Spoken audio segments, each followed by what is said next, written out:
everyone, and welcome back to Neurodiverse and Success. I'm your host, Joe Navarro. And boy, was Triplemania crazy. So let's get right into it, because it's a lot to unpack. So we start with the Copa de Barra match. So that's pretty much similar to Battle Royal, but it's 14 men, and you can win by pinfall, submission, or getting thrown out the ring. So you know it was going to be chaos. So the first person was La Perca, and the second person was Laredo Kid. And boy, did they win in it. La Perca was weird, but entertaining himself, doing really weird, cool, high-flying spots, while Laredo flew around with high spots, like hitting a 450 splash. And then the LWO's Joaquin Wild showed up, taking down both guys, high-flying DDTs, and trying to eliminate both men with a roll-up, but a double roll-up, but that doesn't work. And then number 4 comes in, Boss Negro Jr. Negro Jr. with strength and power. He lifted everyone up, slamming them. He did Laredo. He literally picked Laredo Kid with a one-handed slam. He looked like a beast. But then Taurus entered at number 5. So we had a monster brawl with La Negro and Taurus. They was just going at it. Monster fight. Straight up like brutality. La Bospo Jr. was a monster, so as Taurus. Those two were the big monsters of the match. Then we had Laredo Star come in like a comic book superhero, bouncing off of everyone, hitting stutters, and eliminating Abostos and Taurus. So Laredo Star eliminates 2 people. That's pretty impressive. And then we get Mecha Wolf. And he was one of my favorites. Mecha Wolf came out all cyberpunk. It was really cool, high energy, hitting kicks, slamming everyone, pretty much taking everyone out, another big monster in the match. And then Cruz Del Toro enters, teaming up with Wild, LWO style, to take people out. But Mecha Wolf sprays Wild in the face and eliminates him. Then number 9 was a big shocker, Otis from American Made. Hold up. You standing here, and you don't even go here. He was the big powerhouse, literally the biggest powerhouse, slamming everyone, even eliminating Laredo Star. And then we came to number 10, a Lucha legend, Pepina Tescara, who brought comedy, chaos, kissing luchadors, even dancing with Otis, and almost eliminated some people, but Otis accidentally eliminates Bambina.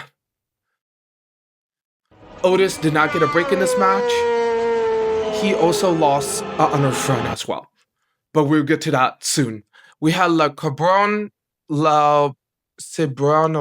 I don't even know how to pronounce it right. La Cebrano. Yes, La Cebrano. Bringing out pure brutality. And then number 12, my favorite, Microman. And guys, he stole the show. Microman is the tiniest guy, but he had the biggest heart. He was punching everyone, literally drop kicking everyone. Until La Cebrano buried him. The whole crowd got mad. So everyone beat up La Cebrano, and Microman, with the help of Otis, eliminates him. Microman is so iconic. But then we had the big game changer, Omos. Hold up. You standing here, and you don't even go here. Showed up as number 13, and he cleaned house. When I mean he cleaned house, he cleaned house. He eliminated one person after the honor. He eliminated almost all men. It was one moment when Microman tries to fight Omos. Omos literally big boots him. Everyone is like, whoa. They all jump on Omos, saying like, you can't beat up the little guy. Omos beats everyone up. Microman tries again to take out Omos, but he gets tossed out the ring. And then we get the last person in the match. Octagon Jr., so you know it's good, trying to save the day. Trying. Eventually, everyone worked together to take out Omos, but they didn't take him out the ring. They all started to brawl each other. How do you brawl each other if you know Omos in the ring, the giant monster? But okay. But then it's the final showdown. La Perca, Mecha Wolf, Octagon Jr., Omos. La Perca eliminates Mecha. Omos eliminates Octagon, leaving Perca and him. Perca was so close from winning, but Omos was just too powerful and stole the win. So at the end, Omos won the Copa Bora. What did this mean? I do not know, but Omos is dominant. And my favorite luchadors of the match were Mecha Wolf, Alberca, of course, Microman. And I'm saying this now, WWE and AAA. If you make Microman merch, I will buy it. Like, you just see how hyped we got over Mr. Iguana. Let's wait and let's see until we see Microman pop up all over social media, and I feel like that's gonna happen. Then we have Latin American Championship with La Mesca versus El Nino de Dr. Wagner Jr. And this is a generational rivalry. This goes on for a long time, this generational rivalry. So it was a great way to also start the show. So La Mesca, and Wagner Jr. went face-to-face, brawling. Heard Wagner hit a huge dive on the outside, but Mameska fight dirty with his head, using his headbutting the hell out of Dr. Wagner Jr. and using his manager multiple times to interfere. At one point, Mameska tries ripping off Dr. Wagner's mask in front of the original Dr. Wagner, so his dad. And that was crazy because it's like his dad watching his son almost get the luchador legacy max get ripped off from La Mesa is crazy. And then near the end, La Mesca and the manager talk smack to the original Dr. Wagner. So the original Dr. Wagner attacks La Mesca's manager. While that's going on, a top rope suplex to Wagner. A top rope suplex from Wagner into the Wagner driver for the win, winning the title. It was a perfect mix of brawling lucha and pure storytelling, and I loved it. And it was a really good match. Then we get a Judgment Day segment that's actually really important that will lead into the main event later in the show. Judgment Day promises that Dominic will win, and they will win their mixed tag team match. And Rey Mysterio tells Dominic, you should never say stuff you can't own up to, pretty much telling his son, hey, you talk a lot of smack. Hopefully you can do what you can, but hey, I'm just here telling you, sometimes talking to us smack is not good. And Dominic clapped back with, I'm going to do something that you never won. The Mega Triple Championship, something that Mysterio never did, and I will be the first one, because I am the Mysterio. And I was just like, damn, not him saying that his dad could ever get the Lucha title, so he's going to need to be the one to take it. I'm like, okay, Dominic and Rey have some back and forths. This is heating up. Hopefully this means we're going to get a rivalry soon with them and some other luchadors, but I will talk more about that in the main event. And then we get the 6-person mixed tag match that was just pure chaos and fun. So we have Nino de Hamburguesa, Mr. Iguana, Miss Lola Vice versus Finn Balor, JD McDonough, and the powerhouse of Raquel Rodriguez. And boy, was it pure chaos. Lola and Raquel started with power versus MMA. Lola was putting multiple locks. Like one time she put in a death lock, but then Raquel picks her up and slams her, like really good. And then it's funny because out of nowhere, Hamburguesa tags in. Pretty much, Hamburguesa tags in. JD tries to fight Hamburguesa. Hamburguesa is too powerful, so Roxanne Perez pulls out an energy drink or like a protein drink from underneath. He drinks it. He gets energized enough to try to take down Hamburguesa, but Hamburguesa squishes him. And then due to the distractions on the outside, he's finally able to take down Hamburguesa. So him and Finn go at it with Hamburguesa taking him down. Hamburguesa finally tags in Mr. Iguana. And Mr. Iguana takes out Finn and JD with the iguana, just all over, just taking them out. Chaos. I loved it. But then during the match, Finn is like, hey, you have a puppet of an iguana. I have a puppet of my demonic self. Yes. So Finn Balor brings out the demon, but not the actual demon. He brings out a puppet of himself being the demon. So we got a puppet fight. So we have the iguana versus the demon puppet. And it was hilarious. It was so much fun. I don't even know how to describe that. Like, how do you even describe that? Like, the booking was funny and it was amazing. And then after Finn and his demonic puppet eats Mr. Iguana's puppet and beats it up to hell, and Mr. Iguana's crying in the corner, and then he gets knocked out. Hamburguesa brings out hamburgers to celebrate, and then he gives one to Finn. And Finn is like, do I eat it? Do I not? So Finn takes a bite of it, and with that distraction, Mr. Iguana knocks him out. And then on the outside, Hamburguesa dives and squishes almost everyone. And then back in the ring, the only two left standing was Lola and Raquel, so they're fighting at it. And near the end, Roxanne pushes Lola off the top rope, but Mr. Iguana's wife and mixed tag team partner comes in to attack Roxanne, but while attacking Roxanne, she accidentally smacks Lola Vice, backhanding her, knocking her out.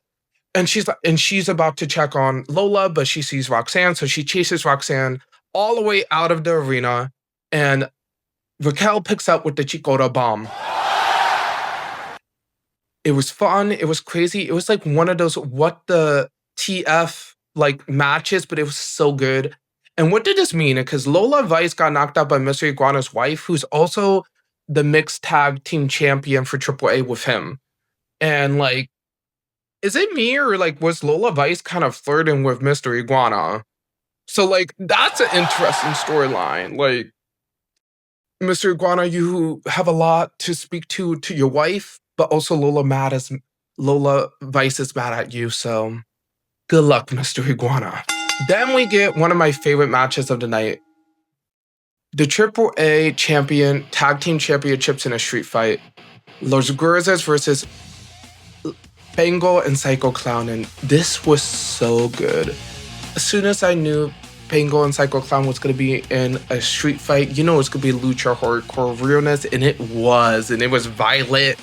We started out with everyone brawling, and then the Lagurzas brought out kendo sticks, and Bengal and Psycho Clown laughed like, oh, that's cute, that's funny. And they bring out kendo sticks with barbed wire. Yes, I said it right. They brought out kendo sticks with barbed wire, and then we had a kendo stick brawl. Logorza's kendo sticks broke, but they took advantage. Bengal and Psycho Clown is in a tree of road. They're getting hit with the barbed wire kendo sticks. Chairs are getting bring in. Tables are getting bring in.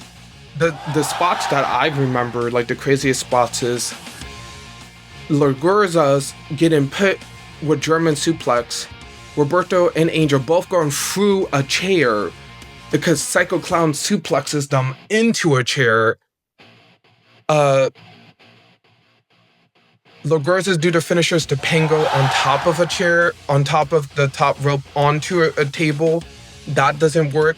Psycho Clown ripping off his max with Pango, and then they just go full psycho, hitting them with chairs, steel barbed wire, everything.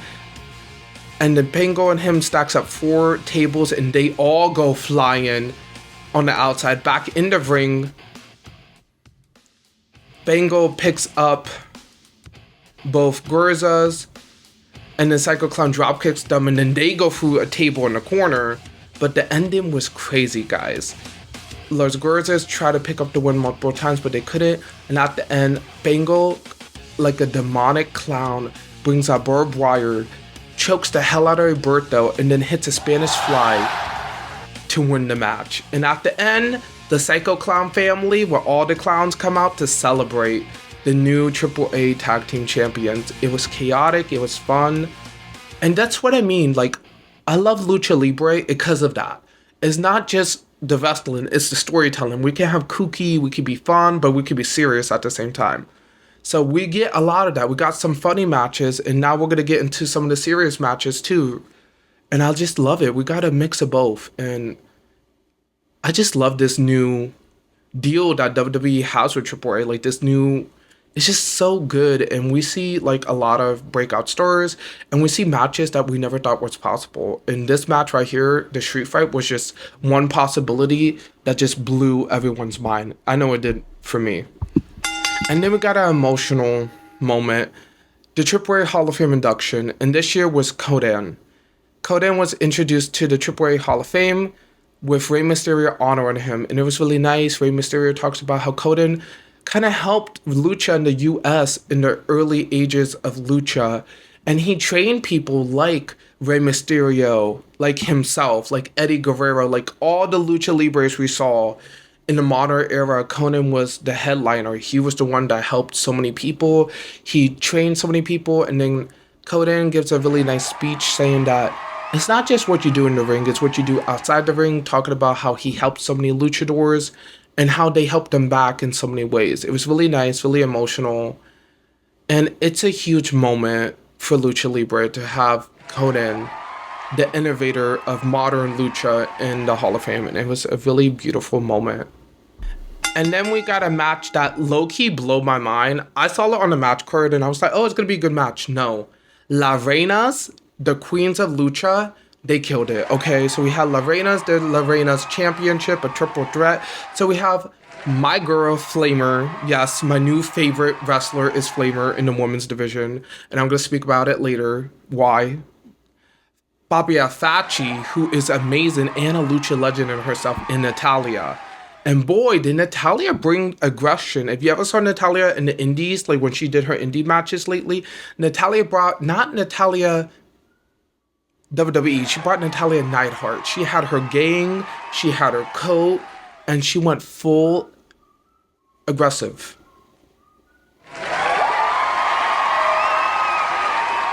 Natty from the indies lately when she had that match, Bloodsport, and her NWA and stuff. Natalia in the indies, she's aggressive. She came out with all black. She had her crew. She wasn't Miss Nice Girl no more. She was ready to brawl. And she showed that she can still keep up with all these women, and that's why she's one of the best women in the ring of all time.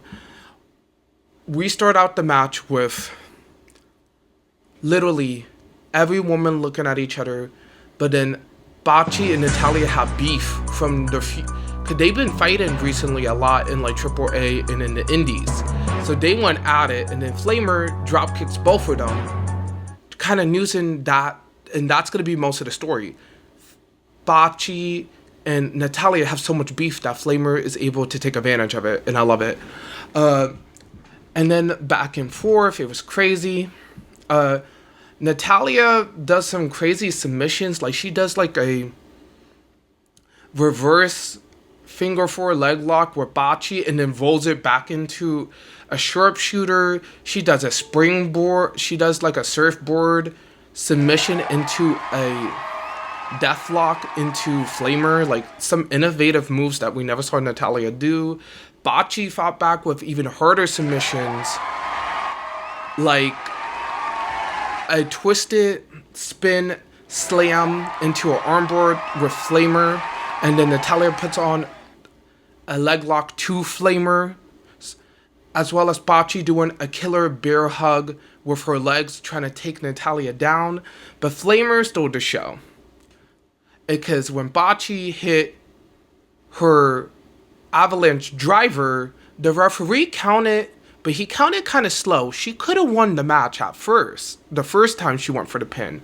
But then we noticed Flamer and the referee kind of talking, and I'm like, okay, Flamer paid off the referee, and we're going to see that. I'm going to talk about that more as well. Because every time any other woman tried to go for the pin, the referee kind of counted kind of slow, but when Flamer went for the pin, he counted almost kind of fast. And I kind of noticed that. But near the end of the match, Natalia beats the hell out of both women, beating them up in the corner, screaming that she's the best of all time, hitting a double sharpshooter. and like under crazy submissions. And Bocce literally hits Natalia out of the sharpshooter, but then Natalia puts in a leg lock into Bocce. Bocce's about to go, rolls out of it. Bocce's on the outside of the ring because she gets rolled out. Flamer and Natalia fight, and Flamer pushes Natalia into Bocce, and when Flamer picks up the pin, the referee counts faster than ever. 1, 2, 3, boom, done. Flamer steals the win in a quick pin. But boy, was the match really good. And then after, Natalia and Bocce starts fighting. I feel like this is going to lead into a match later on. They did announce that Worlds Collide is coming again in September. So I wouldn't be mad if we get Fabi Apache versus Natalia at Worlds Collide in Las Vegas. That would be amazing. So hopefully this leads into that, or at the next AAA event, Natalia versus Fabi Apache, because I see that storyline building. Because after the match, they both brutally fought, referee broke it up, and both women said, no, I'm ready to take you out. And I cannot wait for Fabi Apache and Natalia one-on-one, because that's going to be killer. And then we get the match of the year with this main event. And I mean match of the year, These guys killed it. So we had El Nino de Vacon, Dragon Lee, Dominic Mysterio, and Grande Americano for the Mega Triple Championship in a Fatal 4-Way. That literally was so good. And it was Lucha to the T. It was like everything you wanted in a Lucha match was there. You had comedy. You had the wrestling IQ. You had the psychology. You had everything in this match. And it was perfect. But before the match, we had some epic entrances. Dragon Lee came out with paper dragons, coming out and with dragon rings as well. I was like, okay, Dragon Lee. Americano comes out with a mariachi band serenading the crowd. Dominic Mysterio comes out with a luchador max, all like geared up for war. And it was also funny because if you guys didn't know, Dominic also had Liv Morgan on his gear, but Liv Morgan was supposed to be like Jesus on his gear. Like, if you didn't see that, that was funny. Like, he had like a little photo of Jesus like on a t-shirt, and it was Liv Morgan. I thought it was hilarious. Like, you know, Liv is still around. Like, haha. And then we had Vacon come out with Warrior Gear side, like Warrior Gear. Really cool gear. But before he talks, before Rey Mysterio and his dad gives him a hug, telling him he got this before going out, and I loved it. We got one of the best luchadors in Rey Mysterio, and then his dad, the original Vacon, telling Vacon, you got this, leading into the match. But the match was nonstop chaos. First, we started with Americano trying to team up with everyone, but out of nowhere, Dominic Mysterio said, F that, and drop kicks the hell out of Vacon and Dragon Lee. And Dominic says, you're teaming up with me, Grande. And Americano's like, bet. So they just beat the hell out of both men. So Americano got Dragon Lee and Dominic got Vacon. They was separated fighting. But Dragon Lee fights back, taking out Americano. And Vacon does the same to Dominic, and then they both dive on the outside, taking them both out. So we get a mini match between Vacon and Dragon Lee, and it was fast and quick. It was just like wild spots, like pair Cavanas from Vacon, crazy twisted splashes from Dragon Lee, but both men's feet get pulled because Dominic and Americano still works together, taking them down. It was beautiful. We got some beautiful multi-man sequences. Like, I don't even know how to explain it, but all these men did some crazy lucha moves. Like, Dragon Lee was hitting drop kicks in a corner with Vacon to take out Dominic and Americano. It was like some of these moves were so innovative. It's hard to describe because it's like, how do they pull it off? Like, some of the moves are so unbelievable. But then near the end, chaos happens. So a big brawl happens. Vacon gets put through a table by Dominic and Americano.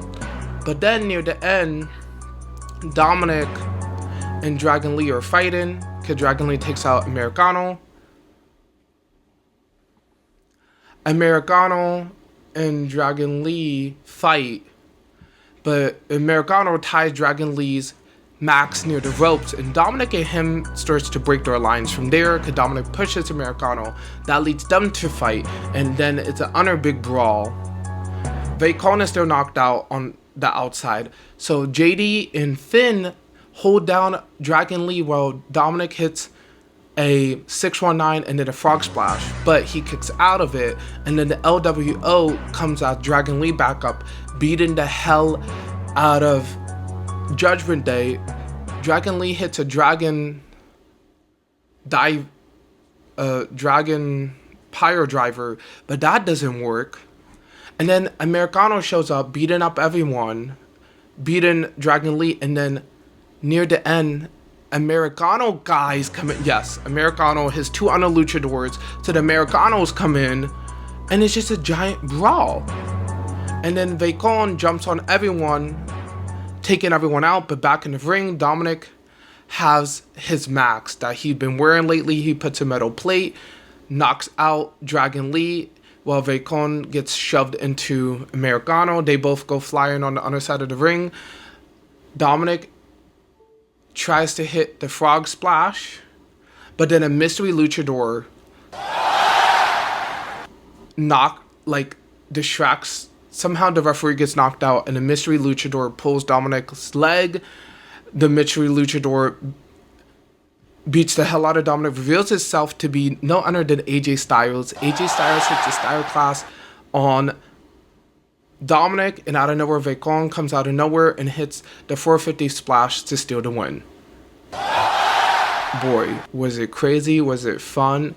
And I'm going to say match of the year contender. We had a little bit of everything. We had the comedic of Americano, the wrestling IQ of Dragon Lee and Vacon, and the storytelling from Dominic Mysterio as well. And like everyone from Judgment Day, LWO, AJ Styles being involved. It was so good. And it just showed that like Lucha's here and is ready to take over, and I'm ready.